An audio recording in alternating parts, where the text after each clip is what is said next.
मतलब हमने देखा कि कैसे इंडिया ने दूसरे कंट्रीज के साथ मतलब चेस खेल रहा है? बीट कर रहा है उनको। Hello guys, welcome back to Pakistani reaction channel. और पाकिस्तानी रिएक्शन चैनल की तरफ से मेरा नाम है अरसलान। और मेरा नाम है उस्मान। और मैं आसमान। हाँ, आसमान या आसमान, उस्मान उस्मान, मिस्टर सुक्कू उस्मान भुट्टा साहब, भुट्टा साहब। उस्मान भुट्टा साहब इसका नाम है। और मेरा नाम है करण।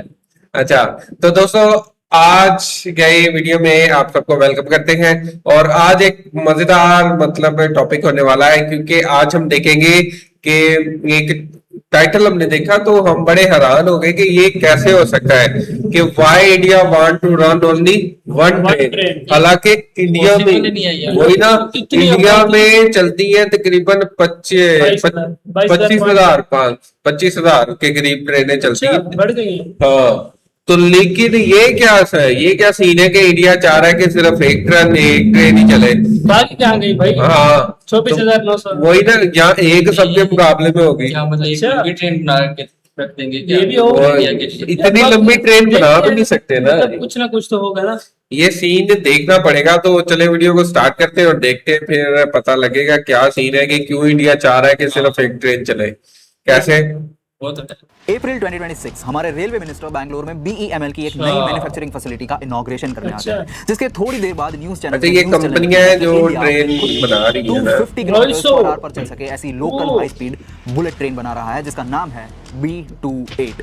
सुनने में एक make in India success story लगती है, लेकिन यहाँ एक चीज ऐसी है जो नोटिस करने जैसी है। इंडिया ने कुछ साल पहले जापान के साथ इस हिस्टोरिकली इम्पॉसिबल डील को साइन किया था, जहां जापान ने हमें मुंबई अहमदाबाद बुलेट ट्रेन के लिए 88,000 करोड़ रुपीस का लोन दिया है, वो भी सिर्फ 0.1% इंटरेस्ट रेट पर। लेकिन इस लोन की सबसे बड़ी कंडीशन ये थी कि इंडिया को ट्रैक से लेकर ट्रेन तक सब कुछ सिर्फ और सिर्फ जापानीज कंपनी से ही खरीदना पड़ेगा। तो सवाल यह है कि अगर शर्त जापानीज ट्रेन खरीदने की थी, तो अचानक से इंडिया खुद की B28 ट्रेन कैसे बना रहा है? क्या इंडिया ने दुनिया का सबसे सस्ता लोन लेकर बैकएंड पर जापान की मोनोपोली को चेकमेट कर दिया है? सबसे सस्ता आज हम इस ये पूरे $1 बिलियन 88 प्रोजेक्ट के इकोनॉमिक जियोपॉलिटिकल मास्टर प्लान को डिकोड करेंगे, जहां सब कुछ 4-5 चैप्टर्स में अच्छे से समझेंगे। तो वीडियो को एंड तक जरूर देखना। मैं हूं झील and you have already started watching upgrade.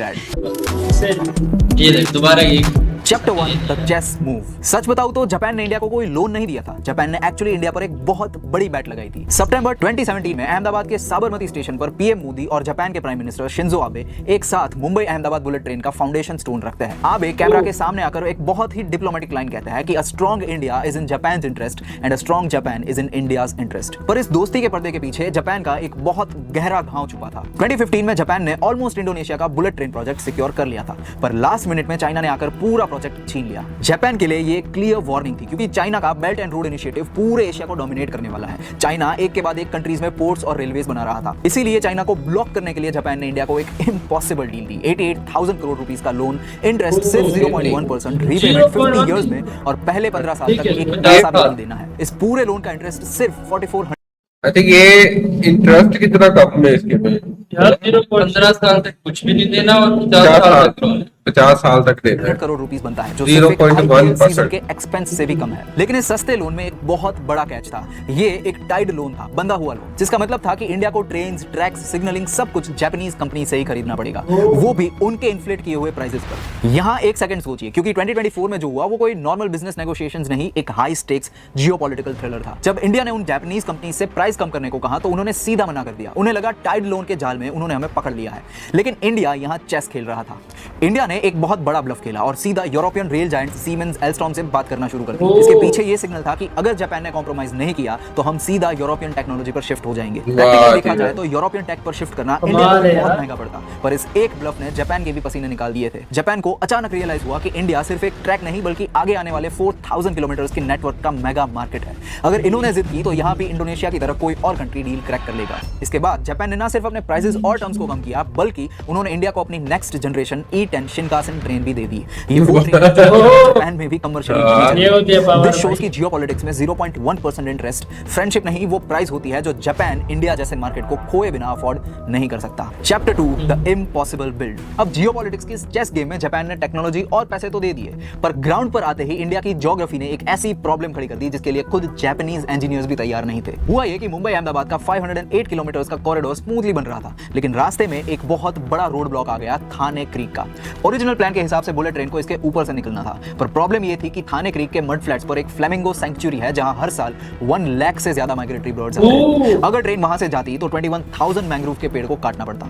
Bombay high court ने इंटरवीन कर दिया और एनवायरमेंटल क्लियरेंसेस तुरंत ब्लॉक हो गई एंड प्रोजेक्ट पर एक बहुत बड़ा क्वेश्चन मार्क भी लग गया। इंजीनियर्स को समझ आ गया था कि इस क्राइसिस के ऊपर से नहीं निकला जा सकता, तो NHSRCL ने पूरा ब्लूप्रिंट हटाकर स्टेशन का डिजाइन ही बदल दिया और एक इम्पॉसिबल सॉल्यूशन निकला कि हम सी के नीचे से जाएंगे। और यहीं से शुरू हुआ BKC से शेरफाटा का 21 अंडरग्राउंड टनल, जिसमें से 7 किलोमीटर का ट्रैक डायरेक्टली अरेबियन सी के सी बेड के नीचे से पास होता है। ये इंडिया का सबसे पहला अंडर सी रेल टनल है और इसे खोदना कोई मजाक नहीं है। उसे खोदने के लिए 3 बड़े टनल बोरिंग मशीन लगाई गई है, जिसमें हर एक का वजन 3000 टन से ज्यादा है। इनके आगे जो पत्थर तोड़ने वाले कटर हेड्स लगे हैं वो अकेले 350 टन के हैं, जिसमें 84 कटर डिस्क्स लगी है। ये मशीन एक तरफ से पत्थर क्रश कर रही है और दूसरी तरफ से समंदर के पानी का मैसिव हाइड्रोस्टैटिक प्रेशर झेल रही है, वो भी जमीन से 114 मीटर्स नीचे। एक बार इस चीज को इमेजिन करके देखिए, 114 मीटर्स जमीन और समंदर के ठीक नीचे एक फ्लेमिंगो सैंक्चुरी को बिना छुए इंडिया अपनी बुलेट ट्रेन का टनल बना रही है, जहां एक भी मैंग्रोव ट्री नहीं कटा। दुनिया में शायद ही किसी देश ने नेचर को प्रोटेक्ट करने के लिए इतना कॉम्प्लेक्स रूट रीडिजाइन किया होगा।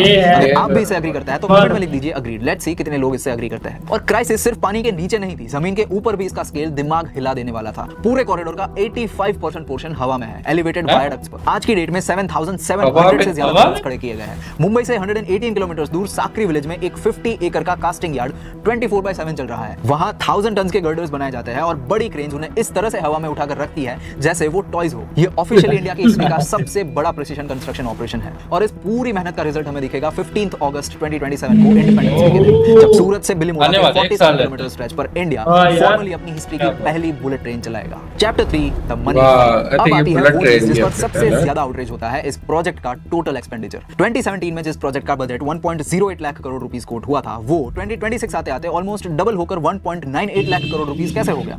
क्रिटिक्स ने तुरंत आकर इसको एक व्हाइट एलिफेंट और वेस्ट ऑफ मनी डिक्लेयर कर दिया और दूर से नंबर्स देखकर मुझे भी यही लगा था, पर जब मैंने इन फिगर्स को इंडोनेशिया के बैंकक्रप्ट हो चुके बुलेट ट्रेन प्रोजेक्ट के साथ कंपेयर किया तो रियलिटी कुछ और ही निकली। इंडोनेशिया का whoosh corridor almost flat terrain पर बना है, कोई सी के नीचे से टनल्स नहीं, कोई पहाड़ नहीं, कोई फ्लेमिंगो सैंक्चुरी भी नहीं, सिर्फ 145 किलोमीटर का रिलेटिवली स्ट्रेट ट्रैक। और वहां उन्हें 1 किलोमीटर बनाने का कॉस्ट आया $48 मिलियन से ज्यादा। ऊपर से उन्हें आज हर साल $253 मिलियन या 2400 करोड़ रुपीस का ऑपरेटिंग लॉस हो रहा है, वो अलग।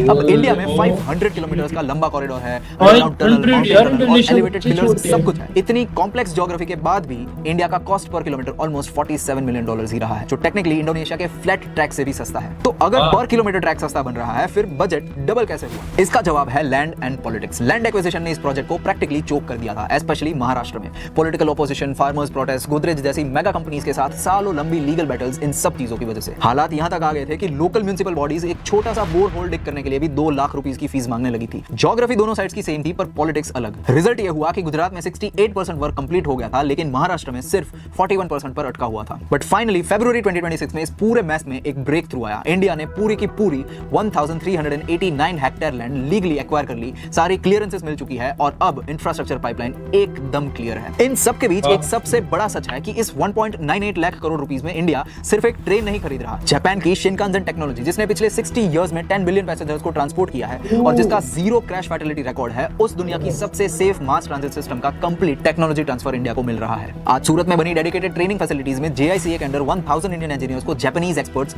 पर्सनली सर्टिफाइड कर रहे हैं। वडोदरा के हाई स्पीड रेल इंस्टीट्यूट में मित्सुबिशी के state of the art simulators पर इंडियन पायलट्स ट्रेन हो रहे हैं। अगर आप बिगर पिक्चर देखें तो इंडिया इन पैसों से सिर्फ एक ट्रेन नहीं, एक पूरा इकोसिस्टम खरीद रहा है। Chapter 4 the bigger game. अगर आपको लगता है कि ये अंडर सी टनल्स और बिलियंस ऑफ डॉलर सिर्फ मुंबई अहमदाबाद के लिए है, तो आप भी सिर्फ हेडलाइंस ही पढ़ रहे हैं।